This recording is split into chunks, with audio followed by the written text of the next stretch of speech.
Gereja selalu mengajarkan bahwa indulgensi tidak dapat dibeli dan tidak pernah menyetujui penjualan indulgensi.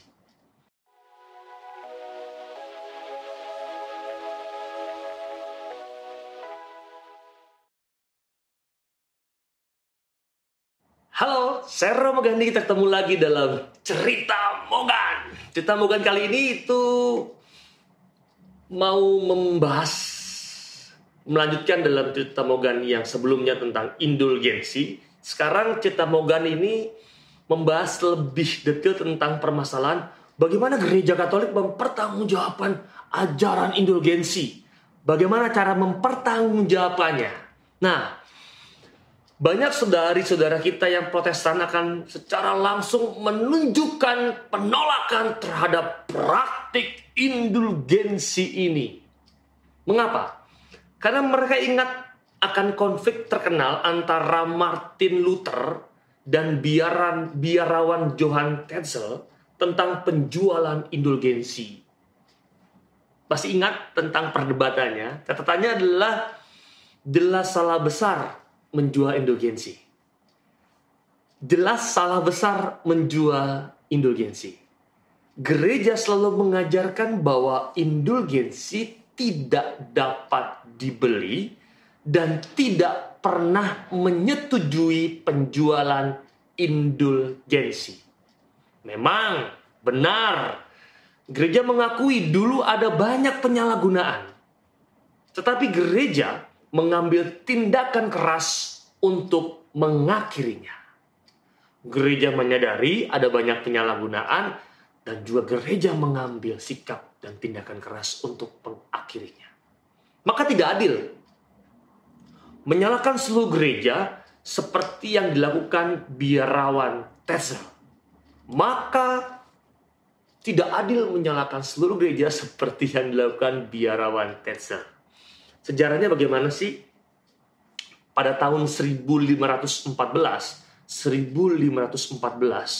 Paus Leo ke-10 yang memerintah tahun 1513 sampai 1521 memberikan indulgensi tertentu kepada mereka yang memberi derma untuk pembangunan Basilika Santo Petrus di Roma. Paus Leo memberikan indulgensi tertentu kepada mereka yang memberikan derma untuk pembangunan Basilika Santo Petrus.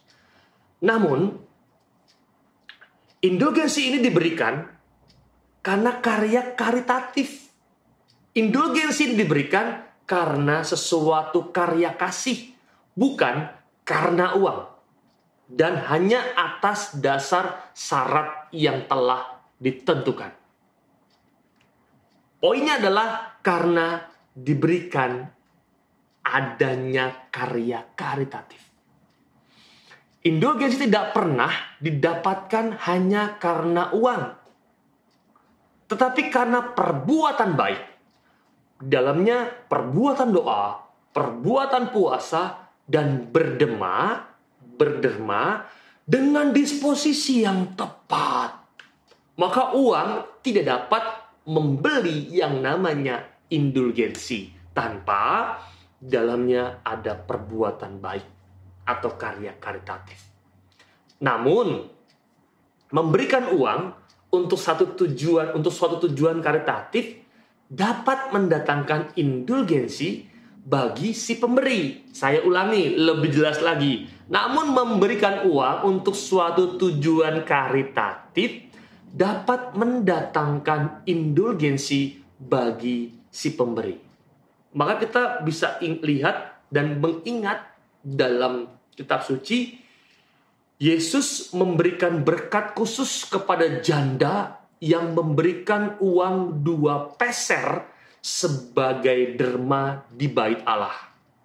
Temukan dalam Markus 12 ayat 41 sampai 44 dan Lukas 21 ayat 1 sampai dengan 14. Yesus memberikan berkat khusus kepada janda. Namun janda itu tidak membeli berkat dengan 2 peser itu. Yesus yang memberkatinya karena perbuatan baik itu. Yesus memberkatinya karena melihat hatinya yang murni. Demikian halnya, gereja dapat dan memang memberikan indulgensi untuk perbuatan baik kita, termasuk dalam hal berderma. Kita tidak membeli sesuatu yang mempunyai nilai yang sama. Ini bukan sesuatu pertukaran ekonomis. Kita melakukan suatu perbuatan baik, memberi derma untuk alasan karitatif, dan Kristus dengan perantaraan gerejanya memberi penghargaan atas perbuatan baik itu. Tetapi tergantung kepada kemurnian hati kita dengan suatu berkat, yakni dihapusnya siksa sementara. Semoga udah mulai agak paham. Maka dari itu, kenyataannya indulgensi seharusnya bukan suatu yang kontroversial. Bukan sesuatu yang kontroversial yang menjadi perdebatan.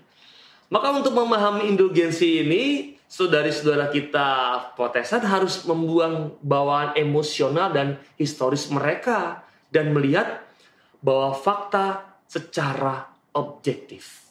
Maka persoalan penting di sini adalah pengampunan dosa. Dosa mempunyai akibat ganda, kesalahan dan siksa sementara. Dan kita harus bebas dari keduanya untuk bisa masuk ke dalam surga. Dan dari keduanya, kesalahan lebih berbahaya.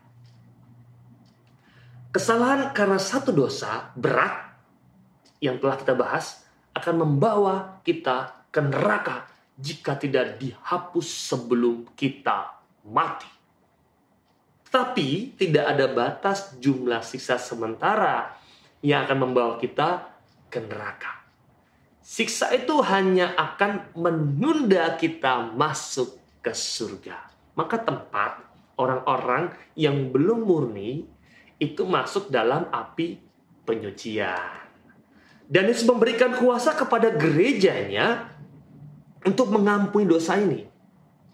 Kuasa ini tersirat dalam Matius 18 ayat 18 dan tersurat dalam Yohanes 20 ayat 23. Nah, jika gereja berkuasa mengampuni dosa, lalu pertanyaannya, mengapa kuasa itu tidak berlaku untuk kesalahan?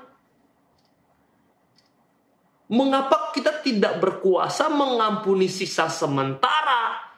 Salah satu akibat langsung dari yang namanya dosa. Nah, kesalahannya bisa kekal selamanya. Siksa sementara hanyalah untuk sementara waktu. Maka ketika menghapus kesalahan yang lebih tinggi daripada menghapus siksa sementara, maka tidak masuk akal bahwa gereja mempunyai kuasa yang lebih besar, yaitu mengampuni kesalahan dosa, tetapi tidak mempunyai kuasa terhadap hal yang lebih kecil, yaitu apa? Mengampuni siksa sementara. Gereja punya sesuatu yang besar untuk mengampuni dosa, maka gereja juga punya kuasa untuk sesuatu yang lebih kecil, yaitu mengampuni siksa sementara. Maka ingat, Allah itu memberikan gereja kunci kerajaan surga. Logikanya, ini seharusnya juga mencakup kuasa atas siksa sementara, karena siksa ini juga menghalangi kita langsung masuk ke surga. Maka banyak saudara-saudara kita Protestan, termasuk kaum fundamentalis, percaya seperti orang Katolik, bahwa pembaptisan menyiapkan orang untuk langsung masuk ke surga. Jadi keyakinan mereka sama dengan keyakinan Katolik, bahwa pembaptisan menghapus baik kesalahan maupun siksa sementara. Orang-orang Protestan percaya bahwa gereja lewat pelayanannya dapat menghapus kesalahan maupun siksa sementara. Karena itu, secara prinsip sebenarnya tidak ada pertentangan antara saudari-saudara kita Protestan dengan Katolik yang mau mengatakan gereja punya kuasa untuk menghapus siksa sementara dan juga kesalahan. Maka satu pokok terakhir, Kristus memberi gereja kuasa untuk mengikat dan melepaskan. Kristus memberi gereja kuasa untuk mengikat dan melepaskan.